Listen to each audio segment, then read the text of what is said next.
Good morning, children. In the previous class, we started with Social and Political Life, Chapter 1 on Equality. Till now, we have studied about universal adult franchise, that is, equal right to vote. You are also aware with the story of Kanta, who lived in a democratic India and who had the right to vote, but whose daily living and working conditions were far apart from equal. Apart from being poor, people in India experience inequality in different ways. One of the most common forms of inequality in India is the caste system, which was faced by Om Prakash Valmiki. We also read the story of Ansaris who were being treated unequally on the basis of differences of religion. Om Prakash and the Ansaris do not deserve to be treated like this. They deserve the same respect and dignity as anyone else. Children, till now we are aware that the Indian Constitution recognizes every person as equal. We have also studied some of the provisions in the Constitution, steps taken by government to implement equality, government programs like midday meal scheme. Government programs play an important role in increasing equality of opportunity, but there is much that still needs to be done. This is because people refuse to think of them as equal even though the law requires it. Children, today we are going to cover two more topics of this chapter: issues of equality in other democracies and challenge of democracy.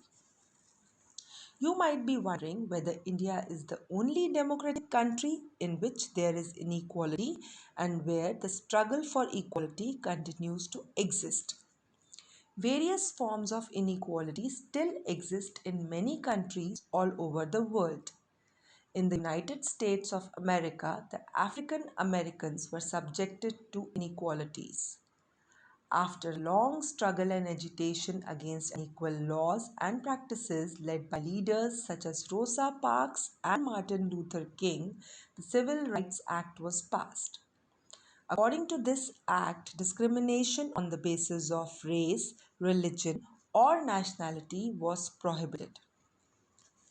Rosa Parks was an African American woman. Tired from a long day at work, she refused to give up her seat on a bus to a white man. Her refusal that day started a huge agitation against the unequal ways in which African Americans were treated and which came to be known as civil rights movement. Moving on to challenge of democracy. No country can be described as being completely democratic. It is true that all the conditions necessary for the success of democracy are not present in India. Still, our democracy has been successful. There is at the same time a need to improve the situation so that we may have an ideal democracy. India, even today, does not have social equality in the strictest sense of the term.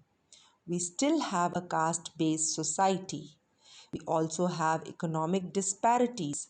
We have to work hard to bring about economic justice.